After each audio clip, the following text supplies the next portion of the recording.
Right next on my list, Mrs. Bradley Fletcher, here with the dry town case. Oh yes, dear. Ladies and gentlemen, for almost 6 decades we have been deprived of alcohol. I say no more. We should bring it back and capitalise on its success. Turn Kirky into the next whisky capital.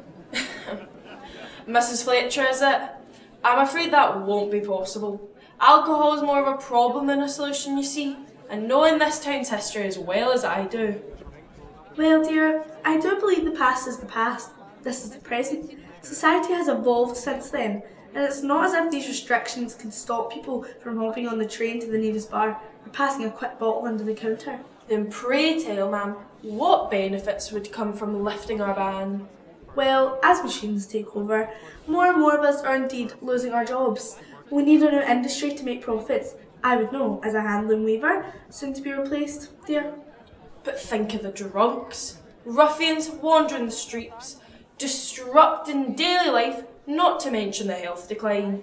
This ban could ruin us. But think of the benefits. Happier citizens, a thriving economy, a new industry, a saving grace in the middle of an industrial revolution. I could go on, dear. I do wonder if this ban still works. You're already drunk. I'm starting to get the point, dear. If this is what you're like sober, I fear what you're like drunk. Silence! Do you think you can come in here and run a riot? If this means that much to you, I'll be put up to a vote. You have a week to campaign. Now be gone. Meeting dismissed. Thank you, dear.